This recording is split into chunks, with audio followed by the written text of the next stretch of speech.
Does culture make a difference in real estate market? Let's find out. Hi everyone, Yina here. Today we want to continue the topic of GTA real estate market data analytics for July's data. And we talked about the grand total of the market, we talked about the condos, and today we want to dive into the detached homes market, which is the biggest sector of Toronto real estate market. And like the most number of homes are detached. So what's going on in the detached market in terms of average price? Let's take a look at this chart.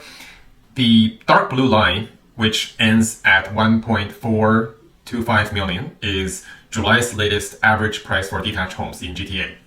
And that is almost exactly the same as last year. As you can see, it was a little shy of last year comparing to June and May. And earlier of the year, it's about the same, but July sort of came back down to the same average price as last year. So which is make us curious. Okay, not every region and city in GTA is the same price as last year. So what city or region have performed better? What has performed worse? The average is the same, means some are better, some are worse, right? So let's take a look at that data to better understand the difference between the cities first. So on the screen here, you see these are the major cities in GTA, and the difference this chart shows is the average price difference between this July and last year's July. So between these 12 months, some cities has grown in price and some city has dropped. So which city has grown the most in price? Let's look at the top three: King, Aurora, and West Gwillimbury. These are cities that each have a very unique characteristic. For example, King. It's the most expensive city in GTA. And most people who go to King have very specific purpose of going to that region. And for the past 2 years, it's been the worst performing city comparing to every other part. It has the worst months of inventory, slowest market. But now people are realizing, hey, the interest rate has started dropping, and maybe it's time for them to pick up these bigger homes because they are in need for the bigger home, right? At King, majority of people are end users. It's very rare for people to go buy like a 6,000 square foot detached home as an investment.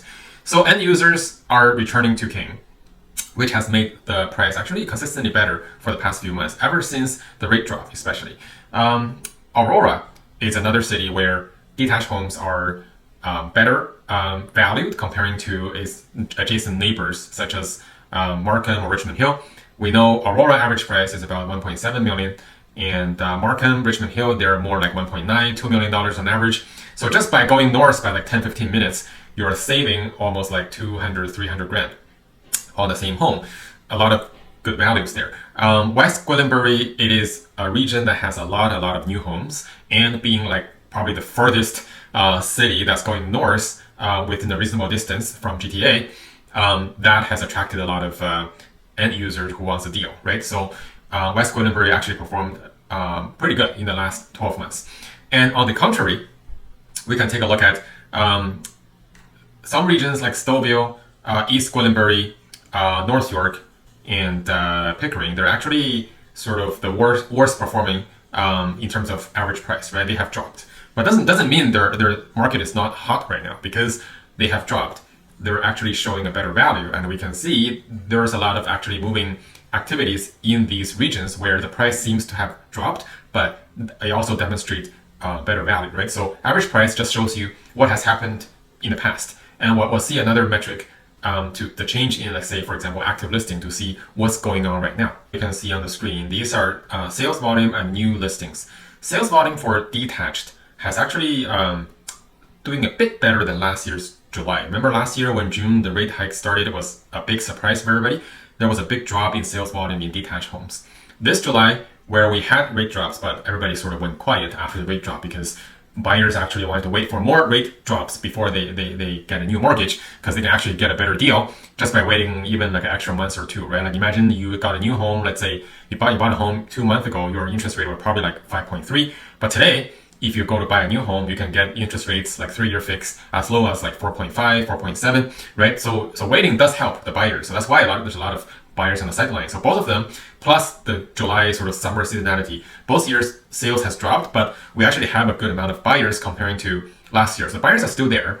It's the sellers who are disappearing, right? Like, sorry, it's the sellers who are actually putting a lot of pressure on the market, because look at this year, 2024, this dark blue line, there's a lot of sellers consistently for the past 6 months, consistently more than last year. So the result of that is we actually see a lot of active listings. Like these are basically last year we had 6,800 active listings, and this year we have 10,000 active listings, right? Which is like 50% more than what we had last year at the same time. And this is also historically high, right? We haven't seen active listing this high in the history of detached homes. So take a look at this chart. If you look at like all the years in the recent history, we have seen, like, for example, we're here, right? 10,000. So in the recent history, everything like after 2021, right?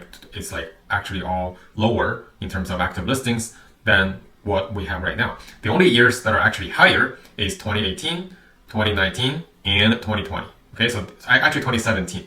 These are the 3 years that actually had higher active listings. Remember, 2017, 18, and 19 were the 3 worst years, like in July, right? Like 3 worst years of the detached home market because we had B20 stress testing, we had foreign buyer home tax that all came out during those years. But everything else, like 2016, 2020, 21, 22, 23, we had a lower active listings. So, which means that right now we're actually in the recent history, we have the highest active listings for detached homes, if we're not counting the 2017, 18, and 19, right? So the detached homes are still doing better than condos because in the condo market, we're actually seeing the worst of like all time, right? Condo market active listing is like here, which is like above everything else. But detached homes, we're actually here. There's still some years that are doing worse than now, but we're definitely one of the highest, right? So comparatively, detached homes are still doing better than condos. So what makes us curious about this month is that, okay, this 10,000 active listings, we know it's a lot more than last year, right? But how does it compare to what we had last month? Like during this past month, what has changed? Because last month we had 10,000 active listing, and this month we have the same 10,000 active listing, but some regions gotta be doing better or worse, right? Which regions are actually the ones having more inventories and which regions are actually doing better? This is the point where we want to talk about, hey, maybe culture actually makes a difference in this point. So let's take a look. So on the screen here, we have the change in active listings between the last 2 months, between July and June this year. So basically what has happened since rate drop started June 5th, right? And up until end of June and end of July, which cities has more active listing now and which cities have less? The ones that have more are the ones that probably being slower market. The ones that have less means there's less inventory in that region, probably going to be doing better in the upcoming months. So let's take a look at the top 5, okay, in active listings becoming more than last month. Number 1, Ajax, 10% more. Number 2, Vaughan. Number 3, Pickering.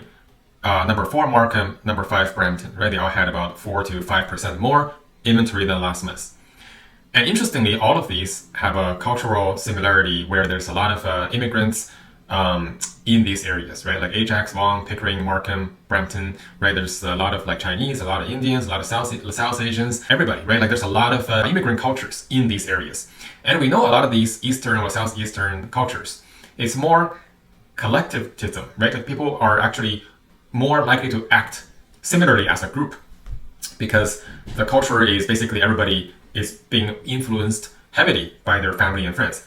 If everybody else is having a bad time in real estate, you better not invest in real estate or buy a home right now because, hey, look, Uncle Bob is losing money on his pre-construction like closing, and Auntie is actually losing money on her assignment sale, and a friend of mine, say, bought a condo 2 years ago, now is losing money, right? So with all these cultural influence where everybody's kind of giving each other advice on these investment decisions, people are collectively not actioning, like not taking actions. Versus if you look at the bottom, there's the Midtown, there's East York, there's Stouffville, Newmarket, Etobicoke, right, and Oakville. These are heavily locals, Canadians, right? There's a lot more diversity in these areas, and these areas collectively have had the largest drop in the number of inventories. And I think a lot of the reason is that actually Western culture, everybody actually act more individualism. If I feel like, hey, interest rate is lower, better for me, okay, I'm gonna buy something, right? I'm gonna buy a home. I'm not gonna care about what like my friends are telling me. Like I make up my own mind. I have my own freedom to make my decisions. I own my decisions, right? So this is where you see a lot of these areas are actually a lot more Western culture dominant, and their inventories are actually dropped the most after the rate drop, right? Which is kind of what you would expect. After the rate drop, some areas should be picking up in activities, right? Buyers should be actually digesting the inventories in those areas in general. But we're not seeing that as a whole entire market because there's a lot of areas actually getting more inventory ever since the rate drop. But there are areas that are getting less inventories, right? Like the market is actually moving. So on average, we don't see that movement on average or as a whole. But if you look at the specific neighborhoods and regions, we're seeing there's a difference. Okay, so I mean, this is not by no means like any scientific or absolute. There's always exceptions, and every family and everybody's different. But just from a data perspective, from the observations, from the learning, the demographics in these different regions, we sort of see a possible pattern here, right? So don't take this as any sort of absolute or investment advice. This is more just a data observation, and hopefully that helps to better explain to you how maybe some cultural differences actually could influence real estate investment decisions. Okay, so if you like this type of content, make sure you like this video, subscribe, and I will see you next time.